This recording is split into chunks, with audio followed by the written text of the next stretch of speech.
오늘 봉독할 하나님의 말씀은 사도행전 9장 1절에서 15절입니다.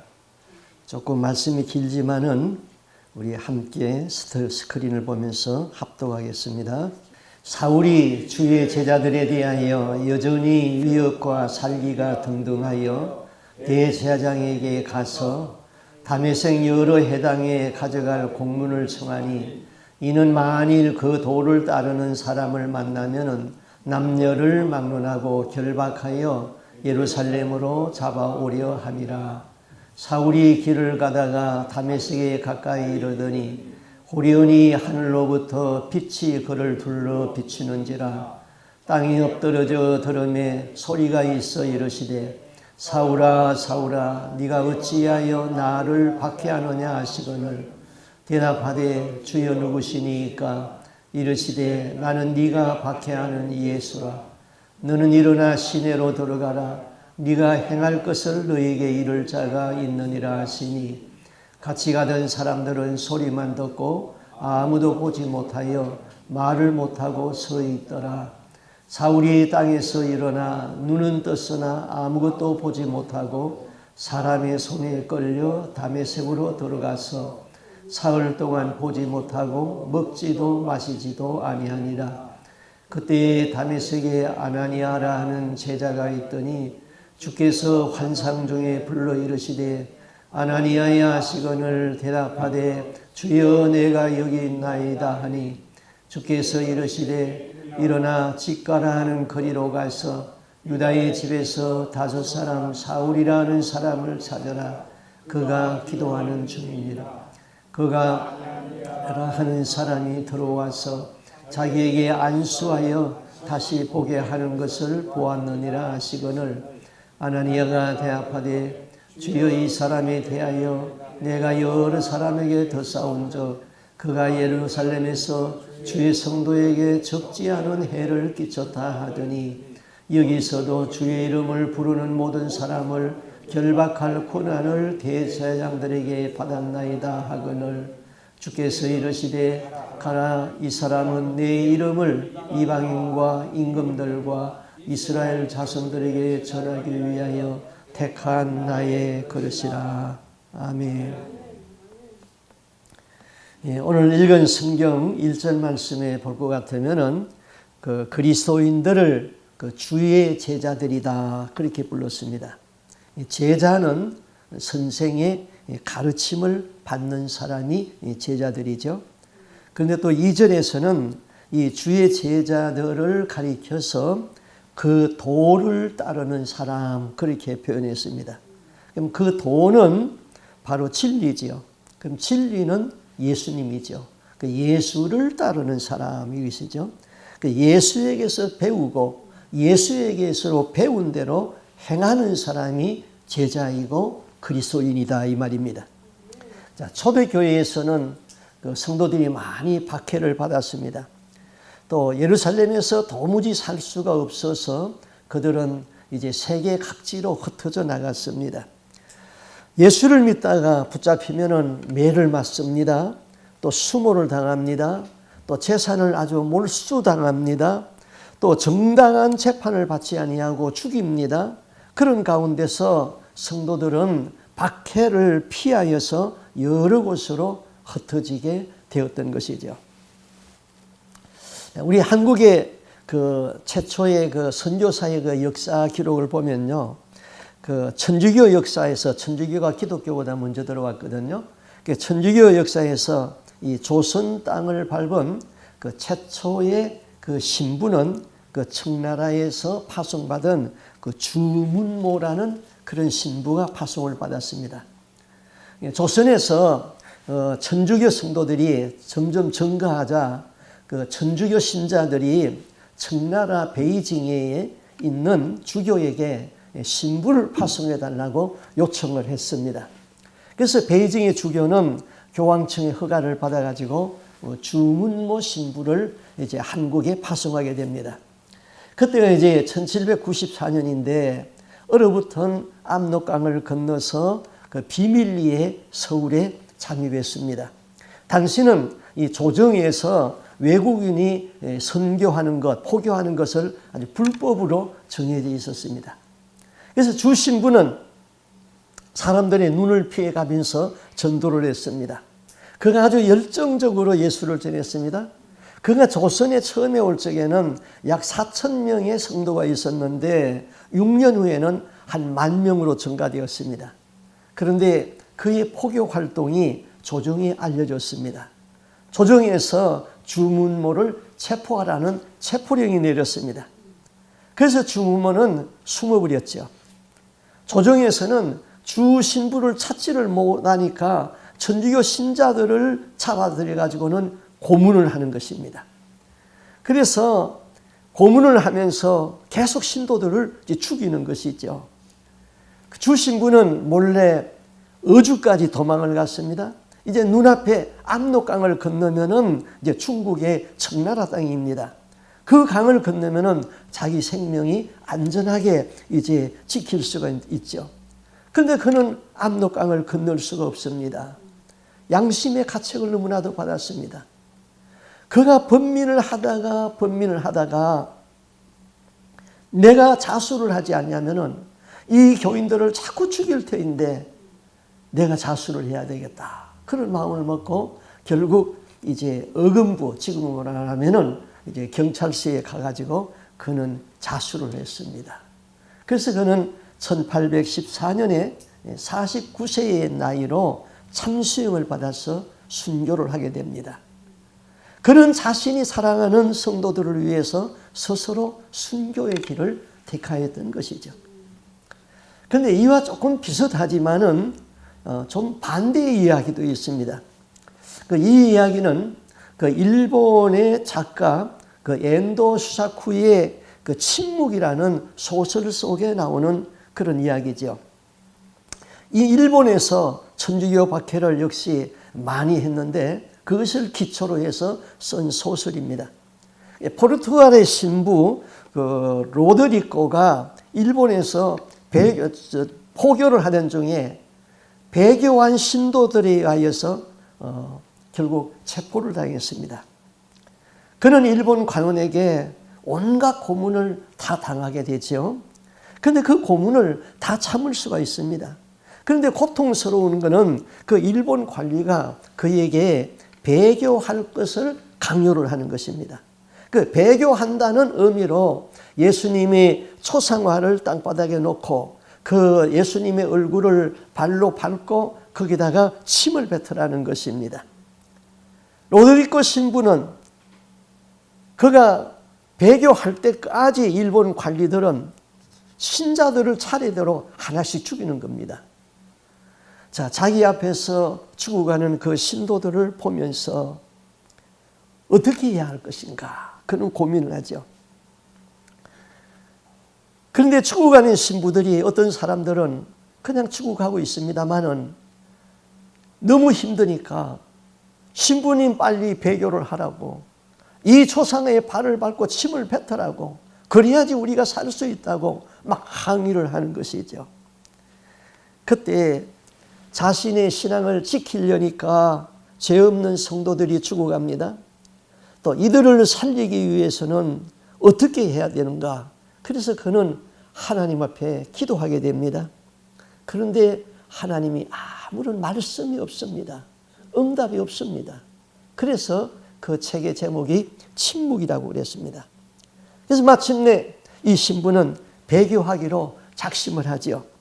예수님의 성화에다가 침을 뱉고 그 다음에 발로 밟기로 작정합니다. 자, 여러분, 순교하면은 천국에 들어가요. 그러나 배교자는 영원히 배신자로 낙인이 찍히는 것이죠.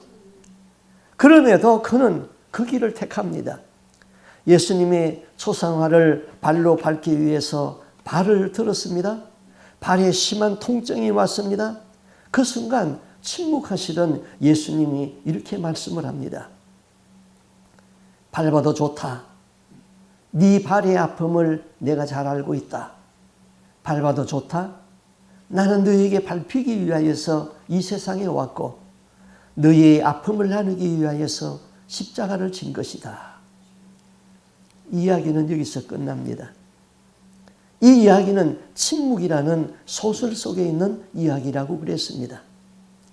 죽음으로 믿음을 지키는 길이 천국으로 가는 길이지 그 길 외에 다른 길은 없습니다. 배교를 하고서 천국에 갈 수 있는 길은 없는 것이죠. 자, 사도행전의 초반에 나타난 바울의 모습은 그 유대교의 열성분자로서 아주 교회를 잔멸하는 그런 모습으로 나타나 있습니다. 바울은 스데반을 돌로 치는 그 현장의 최고 책임자였습니다. 성경은 사울의 포악함을 이렇게 기록했지요. 사도행전 8장 3절에 보면은 사울이 교회를 잔멸할 새 각 집에 들어가서 남녀를 끌어다가 옥에 넘겼다. 이 잔멸한다는 의미는 여우가 포도밭에 들어가 가지고 포도원을 마구 짓밟아서 포도밭을 이기는 것을 잔멸이라고 그랬습니다. 사울은 교회를 잔멸하며 핍박하고 믿는 사람들에게 적지 않은 해를 끼친 아주 악명이 높은 그런 사람이었습니다. 사도행전 7장에서 스데반의 순교 장면이 나오죠. 사울은 스데반이라는 경건한 청년이 십자가에서 죽은 예수가 메시아 되는 것을 증거할 적에 그를 돌로 치는 현장에서 악당들을 지원하고 응원하고 있었습니다. 사람들이 그의 옷을 벗어가지고는 바울이라는 사람의 발 앞에 두었습니다. 이거는 바울이 주모자라는 뜻입니다. 사울은 그가 죽는 것을 아주 마땅하게 생각했습니다. 돌에 맞아 죽는 스데반에 대하여서 사울이 정인이 되었습니다. 사람들이 돌을 들어 칠 때에 그들의 겉옷을 벗어서 사울이라는 청년의 발 앞에 두고 돌로 쳤습니다. 사울은 스데반을 돌로 치고 그가 피투성이가 되어서 쓰러지는 것을 보면서도 조금도 동정하는 기색이 없습니다. 스데반, 너는 미신에 빠져 있어. 예수가 그리스도라고, 그가 부활했다고, 이런 허무맹랑한 말을 퍼뜨리는 너는 신성모독죄를 지었고 너 같은 사람은 율법에 의하여서 돌에 맞아 죽는 것이 당연하다. 조금도 양심의 가책 없이 사람을 돌로 쳤던 것입니다. 이제 이 사람이 다메섹으로 가는 길에서 부활하신 예수님을 만나는 사건이 오늘 기록한 성경이죠. 예수를 핍박하던 사울이 어떻게 예수님을 만나서 예수님을 믿게 되었는가? 바울이 예수를 믿게 된 동기는 너무나도 특별해가지고 사도행전에 무려 3번이나 기록을 했습니다. 오늘 본문이 바로 바울이 회심을 기록한 말씀이죠. 당시 유대교에서는 하나님의 아들 메시아가 올 것을 기다리고 있었습니다. 그런데 그 메시아는 다윗과 같은 명장이 나타나가지고 지금 유대 나라를 다스리고 있는 로마 나라를 무너뜨리고 유대를 로마로부터 해방할 수 있는 구원자를 하나님이 보내줄 것이라는 그런 메시아 사상을 가지고 있었습니다. 이런 메시아 사상을 가지고 유대교에 몸을 담은 사람이 사울이라는 청년이었습니다. 그런데 나사렛에서 태어난 총구석에서 태어나서 30세까지 목수의 일을 하던 예수가 하나님이 보내준 메시아다. 이 말을 듣는 바울은 속에서 울분이 치올랐습니다. 어떻게 예수라는 청년이 하나님이 보내준 메시아인가? 30세가 넘도록 장가도 못 가고 목수의 일을 하다가 마지막에 예루살렘에서 유대교의 대제사장에게 체포되어 이스라엘 공회에서 신성모독죄로 정죄를 받고 죽음 마땅하다고 빌라도에게 넘겨져서 십자가에서 죽은 예수가 어떻게 메시아란 말인가? 사울은 울분을 참을 수가 없었습니다. 그때부터 사울은 예수 믿는 사람들을 잡아들이고 핍박하기 시작했습니다. 그뿐입니까? 예루살렘에 있는 성도들을 마구 잡아다가 때리기도 하고 옥에 넘기기도 했습니다. 이만하면은 족할 텐데 이것도 부족해가지고는 이스라엘의 최고 의결기관이었던 사내들인 공회로부터 고난을 유인받았습니다. 다메섹이라는 도시에 예수 믿는 사람들이 많이 피신하여 있다는 이 정보를 입수하고 예루살렘에서 다메섹까지 가가지고 그 사람들을 잡아와도 좋다는 그런 허락을 받았던 것이죠. 사울은 몇 명의 군사도 얻었습니다. 사내들인 관원을 데리고 지금 다메섹이라는 동리로 예수 믿는 사람을 체포하러 내려갑니다. 이 다메섹이라는 동리는 오늘날로 말하면 시리아의 수도 다마스크입니다. 예루살렘에서 다마스크까지의 거리는 213km입니다. 당시는 걸어서 일주일을 걸어가는 거리입니다. 당시 다마스크에는 약 4만 명의 유대인과 30개의 유대 회당이 있었습니다. 다마스크는 예루살렘에서 핍박을 받아 피신한 성도들이 많이 살고 있던 도시였던 것이죠. 사울은 그곳에 있는 그리스도인을 체포하려고 지금 예루살렘에서 그들을 잡아와 가지고 종교 재판도 하지 아니하고 그냥 죽이겠다는 것이죠. 사람 살리는 일에 일주일 동안 그것을 걸어갔다는 얘기가 아니에요. 사람을 죽이기 위하여서 지금 일주일을 그 거리를 걸어갔던 것이죠. 사울이 뜨거운 사막길을 걸어갑니다. 권력도 가졌습니다. 신임장도 받았습니다. 포승줄도 가졌습니다. 가서 왕창 잡아오자. 이번 공로로 내가 사내들인 의원이 될 수가 있다. 야심에 찬 사울은 지금 보모당당하게 몇 명의 군사들과 함께 그 사막길을 걸어 내려갑니다. 사울 일행이 다메섹 도시 가까이 왔을 때였습니다. 갑자기 하늘에서 빛이 쫙 내려졌습니다. 햇빛에 수십 배, 수백 배 되는 빛 앞에 사울은 꼬꾸라졌습니다. 그 빛 앞에서 사울은 실명이 되어버렸습니다. 땅에 엎드려졌습니다. 그런데 그 빛 가운데서 한 분이 말씀을 합니다. 같이 가던 사람들은 천둥이 친다. 하늘에서 이상한 소리가 난다. 그런 소리는 들었습니다마는 무슨 말인지 알 수가 없습니다. 그러나 사울의 귀에는 분명하게 들렸습니다. 사울아, 사울아, 네가 어찌하여 나를 핍박하느냐? 사울은 땅에 엎드려서 물었습니다. 주여 누구십니까? 나는 네가 핍박하는 예수다. 나는 네가 핍박하는 예수다. 여기 핍박이라는 헬라어의 단어는 디아코 그랬는데 이 동사는 한 번만 핍박하는 것이 아니라 사람을 따라다니면서 끈질기게 집요하게 괴롭히는 그런 핍박이었던 것입니다. 이러한 사울은 하나님이 벼락을 쳐서 죽여도 할 말이 없는 사람이에요. 그런데 고맙게도 예수님은 그를 죽이지 아니하고 빛 가운데서 그를 만나게 해주었던 것입니다.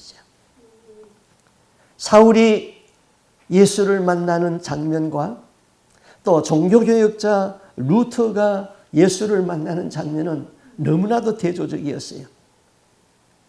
루터는 법률학을 공부하였습니다. 그가 대학 졸업반이 되었을 적에 비 오는 날 친구와 함께 길을 걸어갔습니다. 갑자기 소나기가 唰 쏟아지면서 번개와 천둥이 칩니다. 번개가 번쩍 하더니 꽝 하고 천둥을 쳤습니다. 같이 가던 친구가 벼락을 맞았습니다. 그 친구는 저만큼 나가가지고는 새까맣게 타 죽었습니다. 루터가 얼마나 무서웠겠습니까? 루터는 그 자리에서 벌벌 떨면서 하나님 앞에 빌었습니다. 그때는 하나님이 너무나 무서워서 하나님 나를 살려주십시오 하여야 하는데 그 말을 하지는 못했습니다. 성 마리아여 나를 살려주십시오. 마리아도 너무나도 무섭습니다. 그래서 마리아보다 한 촌수가 더 낮은 성 안나를 불렀습니다. 성 안나여 나를 살려주시오. 나를 살려주시면 내가 수도사가 되겠나이다. 싹싹 빌었습니다.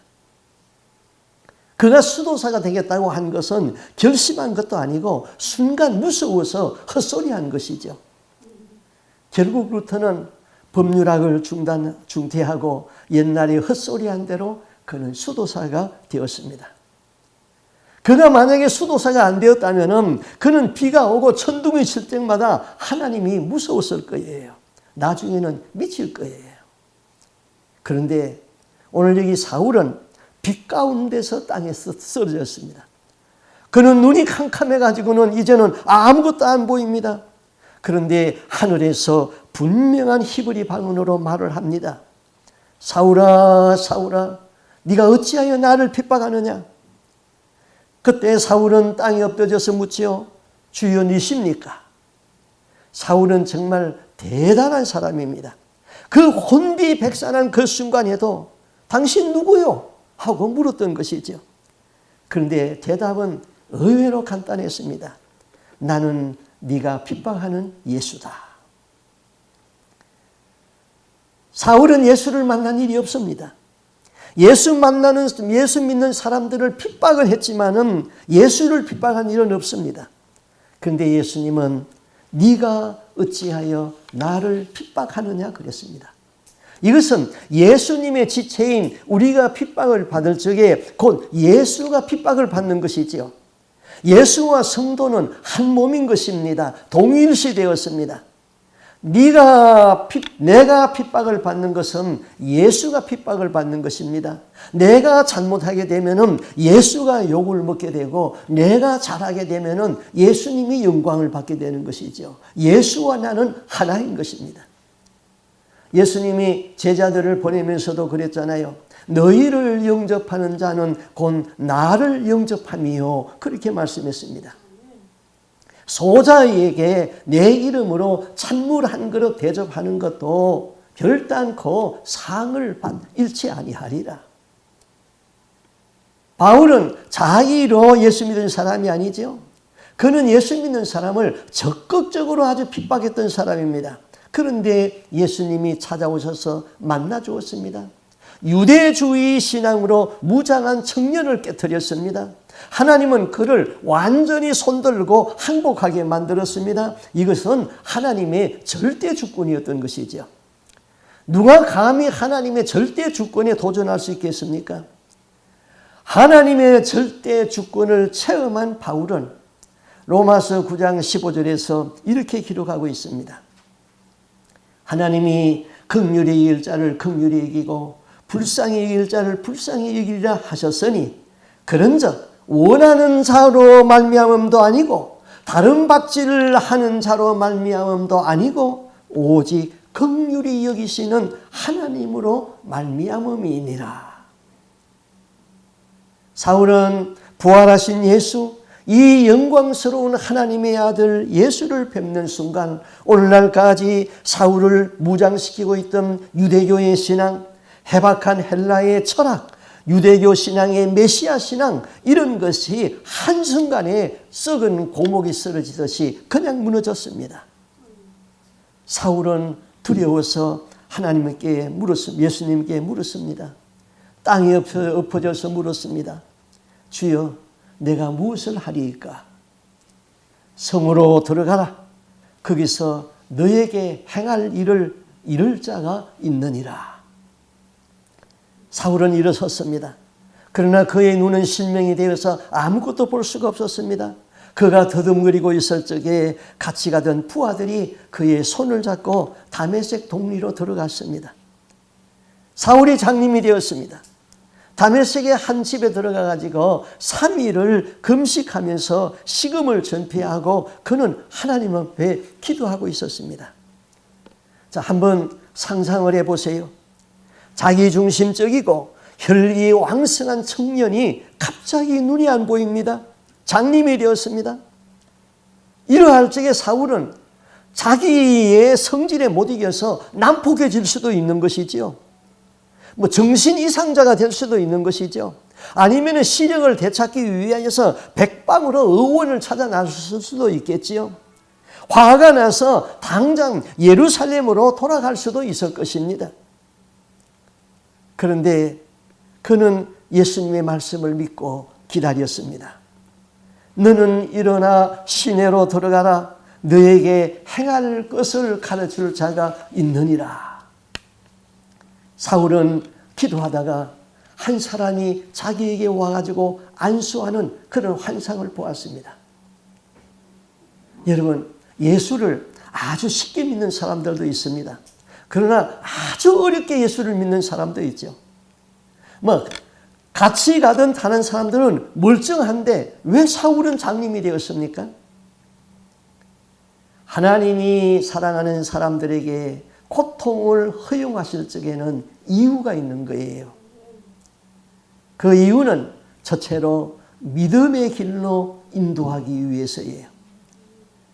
사람들은 이 평범한 일상적인 삶의 궤도 속에서는 문제의식이 없이 그냥 살아가고 있습니다. 그러다가 고통이 오면은 비로소 자기 성찰을 하기 시작합니다. 자신의 잘못을 깨닫기 시작합니다. 이런 의미에서 고통이라는 것은 절대로 저주가 아닙니다. 고통은 힘들지만은 유익한 것이죠. 그 다음 두 번째 이유는 사명의 길로 인도하기 위해서 고통이 있습니다. 어떤 사람은 하나님이 쓰시고 싶은데 그가 고집을 피우고 하나님께 순종하지 아니할 적에 하나님은 그를 깨우치기 위하여서 고통이라는 고난을 선물로 주십니다. 바울은 그것을 바로 깨달았습니다. 그래서 묻습니다. 주여, 내가 무엇을 하리이까? 하나님은 때때로 고난을 통하여서 인간을 믿음의 길로 밀어넣는 것이지요. 사명의 길로 내몰아가는 것이지요. 그렇다면 그 고난은 결코 저주가 아닙니다. 고난은 하나님이 주시는 선물이 되는 것이죠. 요나가 하나님의 명령을 버리고 도망을 갑니다. 하나님의 명령은 니느웨에 가서 복음을 전하는 것이었습니다. 그러나 니느웨는 줄곧 이스라엘을 괴롭히던 나라입니다.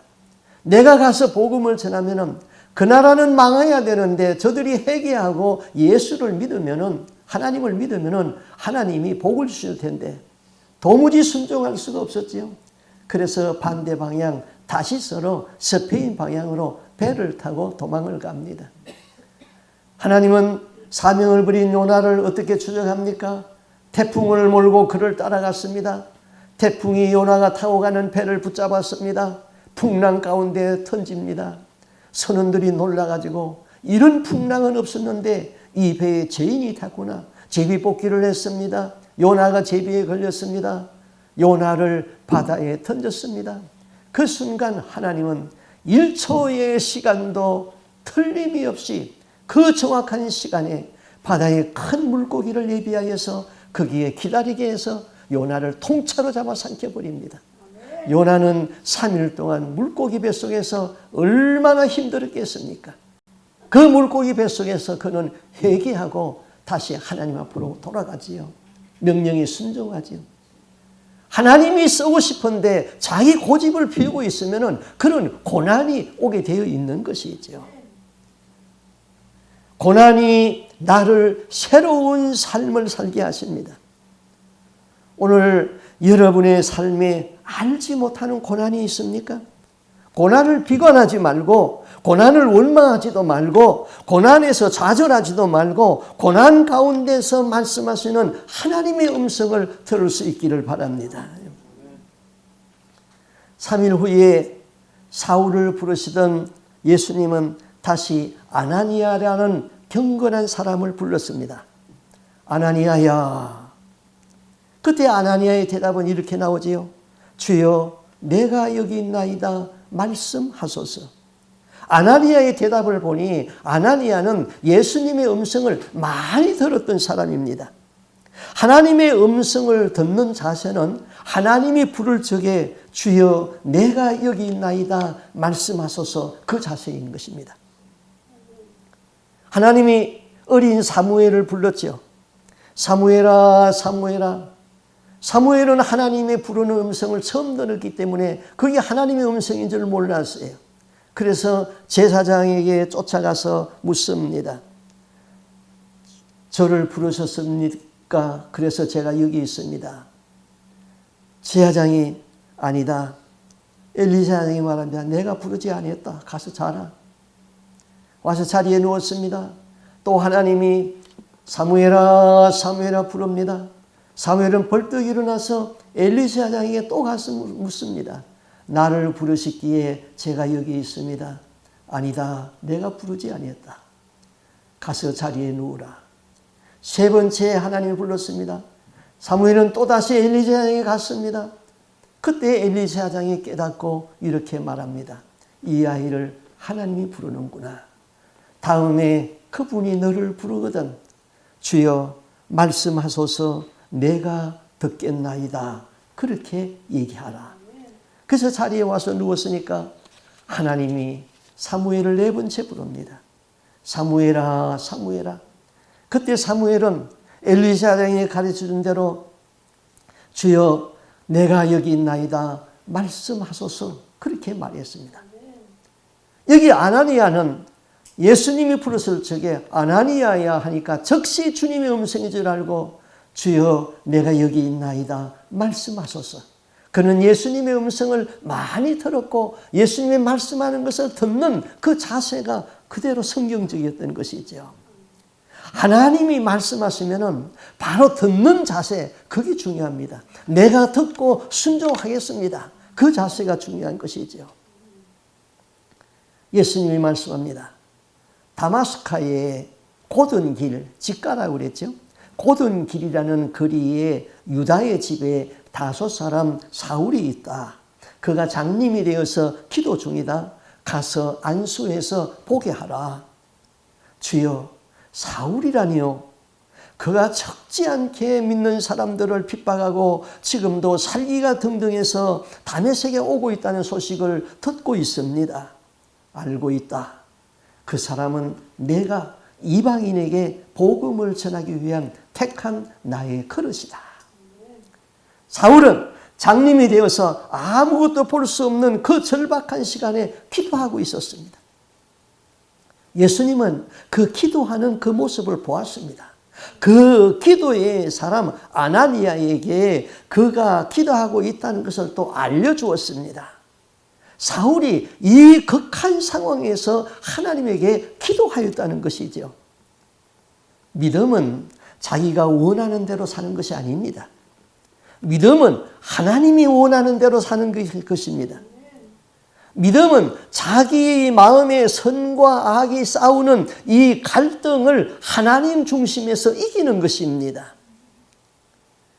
다마스카 직가라는 글이 유다의 집에 5 사람 사울이 있다. 그가 장님이 되어서 기도 중이다. 가서 안수하여 보게 하라. 여기 성경에 보면은 그 원문 성경에는 보라 하는 이 말이 빠져 있습니다. 그래서 이 킹제임스 번역 성경에 보면은 이렇게 되어 있어요. 제대로 번역을 했거든요. 주께서 그에게 이르시되 일어나 고든 거리라 하는 거리로 가서 유다의 집에서 사울이라 하는 5 사람을 찾아라. 거기 보라 그 말이 있어요. 보라 그가 기도하고 있느니라. 주님은 이 절박한 상황에서 하나님께 기도하고 있는 그 사울을 눈여겨보고 있는 것이죠. 하나님이 지금 감동을 하고 있는 것입니다. 보라, 이 절박한 상황에서도 기도하고 있느니라. 사울은 식음을 전폐하고 전심으로 기도하고 있었습니다. 예수님은 사울이 기도하는 그것을 보고 계시고 그를 인정하고 있었습니다. 여러분, 기도가 생명줄입니다. 기도는 하나님의 마음을 움직이는 것입니다. 어떤 상황에서도 기도의 줄을 놓지 마시기를 바랍니다.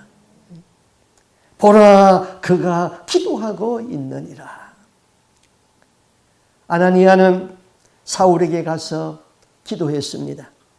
길에서 네가 만났던 예수가 나를 너에게 보내어서 기도하여서 눈을 뜨게 하여 다시 보게 하라고 성령으로 충만하게 하신다 하고 기도를 하니까 사울의 눈에서 비늘 같은 것이 뚝 떨어지면서 그가 다시 보게 되었습니다. 사울은 그때부터 그리스도의 제자가 됩니다. 그가 이방인들을 위한 선교사로서 일합니다. 사울은 유대 지역에서는 히브리식 이름으로 사울이라고 불렀고 헬라 말과 라틴어를 쓰는 지역에서는 바울이라고 불렀습니다. 사울이 예수 믿고 변해서 바울이 됐다 그런 게 아니에요. 같은 이름인데 히브리 지역에서는 사울이고 그 다음 라틴 헬라 지역에서는 바울이라고 불렀던 것이죠. 그가 얼마나 기독교 역사에서 공헌을 하였는지 바울을 빼놓고는 기독교를 이야기하지 말라 할 정도로 그는 기독교에 공헌을 한 사람입니다. 우리가 읽는 신약성경 27권 중에 13권이 바울이 성령의 감동으로 쓴 서신들인데 그것이 정경으로 채택되어져서 우리가 성경으로 읽고 있는 것이죠. 바울은 자신에 대하여서 이렇게 고백을 했습니다. 디모데전서 1장 13절 이하에 보면은 자신의 예수 믿기 전의 삶을 이렇게 표현했지요. 전에는 내가 회방자였고 핍박자였고 포행자였다. 죄인 중에서 내가 우두머리 죄인 중에 괴순이라. 나는 예수 믿는 사람을 많이 괴롭혔다. 나는 살인자였다. 이 사람이 그리스도의 빛 앞에 서니까 나는 죄인 중에서도 괴수다라는 고백을 하게 되었던 것이죠. 사울은 율법에 비추어 보면은 그는 아주 흠없이 사는 사람입니다. 깨끗하게 사는 사람입니다. 그러나 하나님의 빛 앞에서 자신의 전 존재가 노출되는 그 순간에 자기 자신의 적나라한 모습을 발견하게 됩니다. 지금까지 당당했던 자기의 정의감이라는 것은 어둠 속에 만용에 불과하였다는 것을 그는 발견하게 되는 것이죠. 우리에게는 이런 체험이 있어야 됩니다. 말씀에 비추어진 자기의 모습, 하나님의 빛 앞에 서 있는 자기의 적나라한 모습, 그 빛 앞에서는, 그 말씀 앞에서는 자기 의의를 내세울 수 있는 사람은 한 사람도 없습니다. 그 빛 앞에서는 성인이요 도덕군자라고 할지라도 그 하나님의 빛 앞에서는 시커먼 숫둥이 같이 보일 것입니다. 죄인의 모습 그대로인 것이죠. 흠이 없는 다니엘 같은 사람도 하나님의 빛 앞에 들어가니까 죽은 자 같이 되어버렸습니다.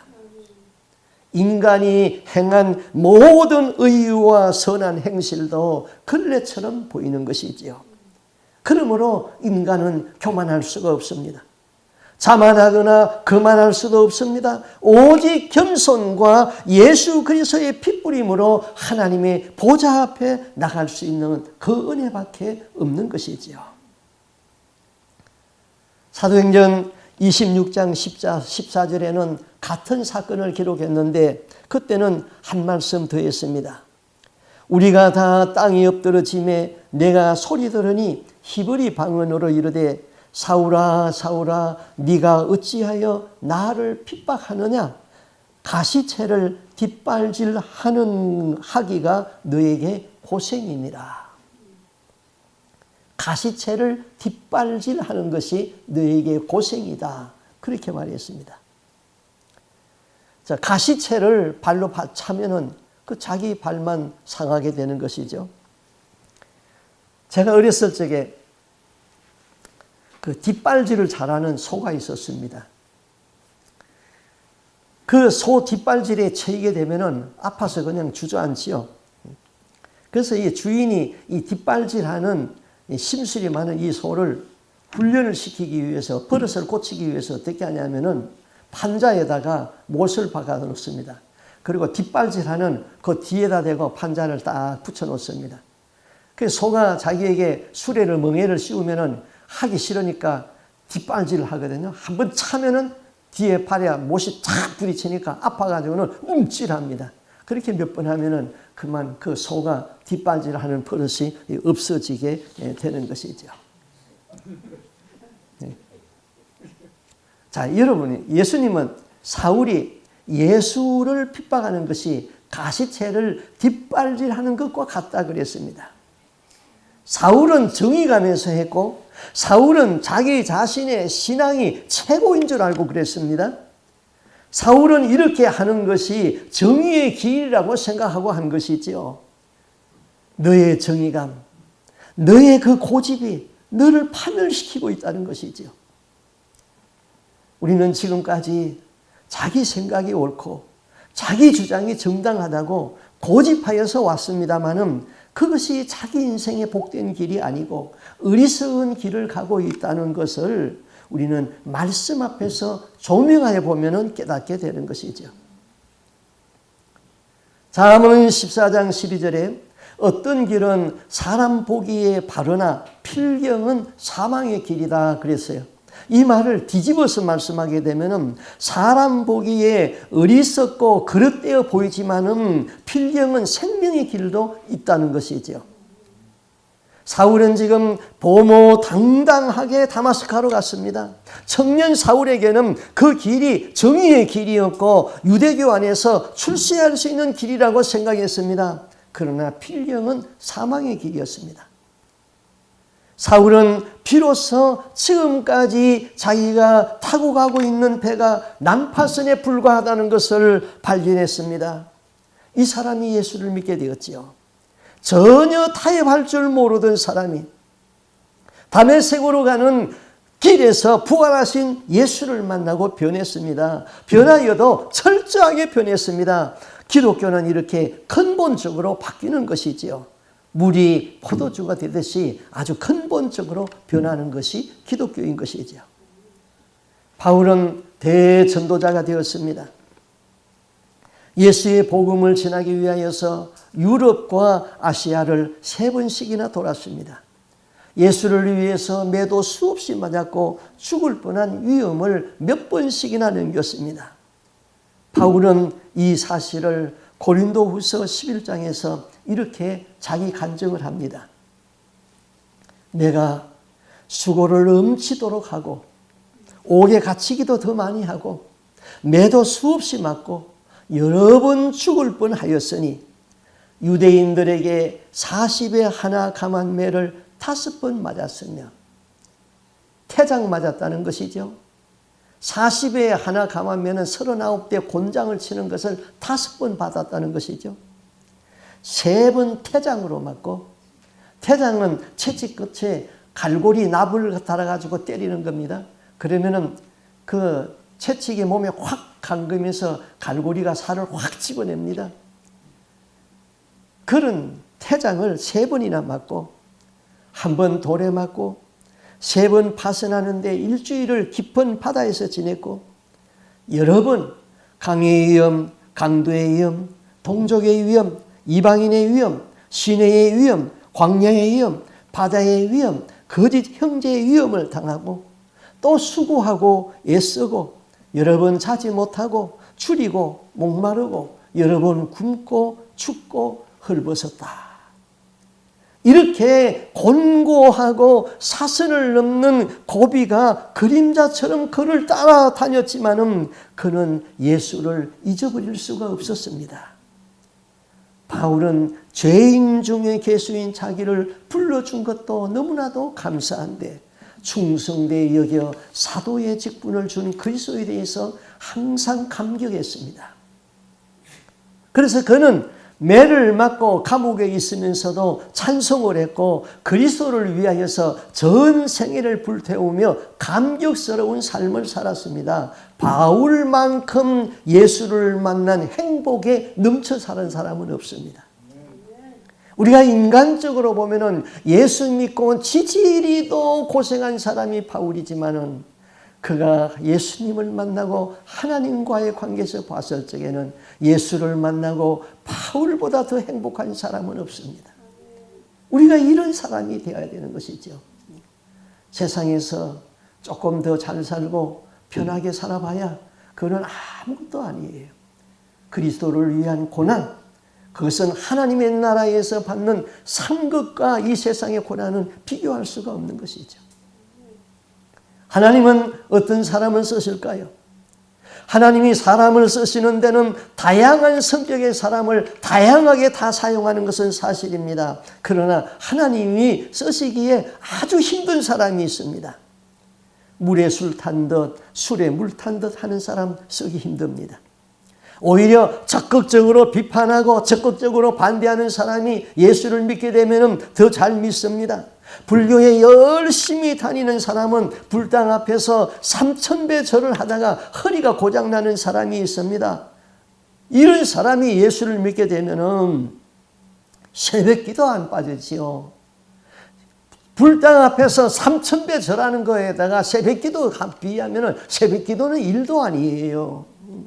그래서 새벽기도 빠지지 않냐고 열심히 믿지요. 우리의 삶에서 하나님에게 열정이 있어야 하는 것이죠. 하나님은 열정이 있는 사람을 택하여 쓰십니다. 열정으로 일하다가 가끔 실수도 하고 좀 빗나가기도 하지만은 열정이 있는 사람을 쓰시죠. 여러분, 하나님 앞에서 쓰임받기를 원한다면 열정을 구하세요. 불같은 성령을 달라고 그러세요.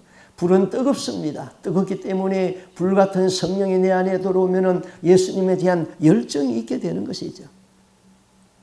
어떤 분은 자기 부인이 교회 못 나가게 아주 대단히 열성적으로 핍박하는 분이 있습니다. 여자가 교회 나가면은 집안이 망하는 줄을 알고 조상 귀신이 그냥 대노하는 줄 압니다. 그래서 한번 교회 갔다 오면은 성경책을 그냥 집어던지고 주먹 다짐을 하고 난리를 피웁니다. 제가 그런 얘기를 들으면은 속으로는 이렇게 생각합니다. 잘 돼갑니다. 그 남편 멀지 않아서 교회 나올 겁니다. 조금만 인내하면은 예수 믿을 겁니다. 그런 사람이 예수 믿을 적에는 왕창 깨지고 예수 믿죠. 그러나 한번 예수를 믿기 시작하면은 제사 지내는 거 다 집어치워 버립니다. 조상님에게 복 달라고 했던 거 다 헛된 것 알고 집어치우고 귀신에게 절했다는 것 후회하고 하나님 열심히 믿죠. 그런데 그 반대의 사람도 있습니다. 제 남편은요, 마음이 참 착해요. 제가 교회 간다고 그러면 어서 갔다 오라고, 내가 집 봐줄 테니까 걱정하지 말고 갔다 오라고 그러면서 헌금까지 챙겨가지고 봉투에 딱 넣어가지고 성경책 속에 딱 끼워주세요. 예수 믿지 않는 남편보다 훨씬 훌륭해요. 미안하지만은 이런 남편은 10년 가도 예수 안 믿습니다. 성격이 물에 술 탄 듯 술에 물 탄 듯 하는 사람 예수 믿기 힘들어요. 하나님이 쓰시기도 힘들어요. 바울은 예수 믿고 예수의 제자가 된다는 것 꿈에도 생각 안 했습니다. 그런데 바울은 기독교 역사의 두 번째라면 서러울 만큼 그는 대사역자가 된 것이죠. 하나님은 기다립니다. 오래 기다리십니다. 때로는 그 가는 길을 막고 기다리십니다. 이 초월자 하나님, 전능하신 하나님, 십자가에서 나를 위해서 죽으신 예수 그리스도를 만나고 우리의 삶이 변할 수 있는 새로운 결단이 있는 시간이 될 수 있기를 바랍니다. 아멘. 기도하겠습니다.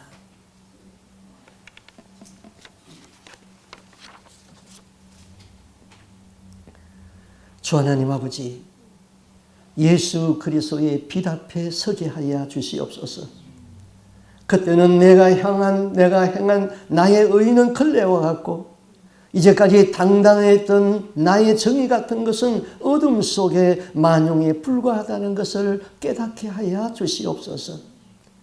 하나님 아버지, 주께서 사무엘아 사무엘아 부르셨을 적에 주여 내가 여기 있나이다 말씀하소서 그 대답을 기다리시던 주님, 오늘 주님은 우리에게 와서 영적으로 우리의 이름을 수없이 부르고 있는데 우리의 영성이 무뎌져서 이 이름을 부르는 것을 깨닫지 못하고 깊은 잠에 빠져 있습니다.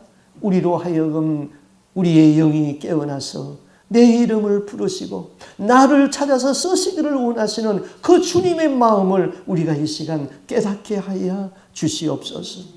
순종만이 주님을 기쁘시게 할 수 있습니다. 주님은 우리를 수없이 부르는데도 그 음성이 들리지 않습니다. 주여, 주의 세미한 음성을 들을 수 있는 영성이 있게 하여 주시고 주님과 친밀함이 우리에게 있게 하여 주시옵소서.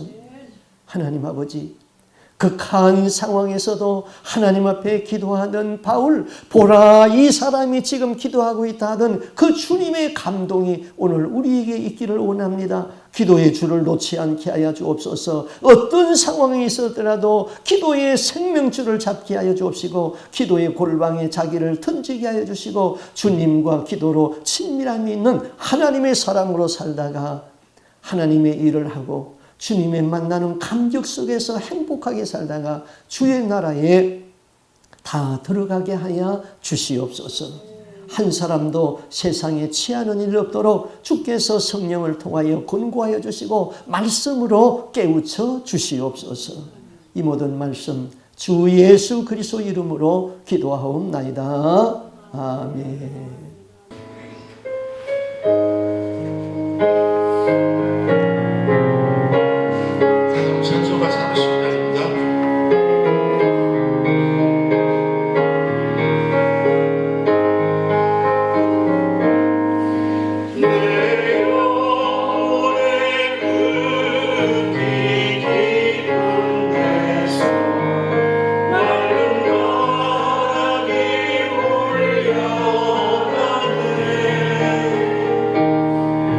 나를 걱정한 죄라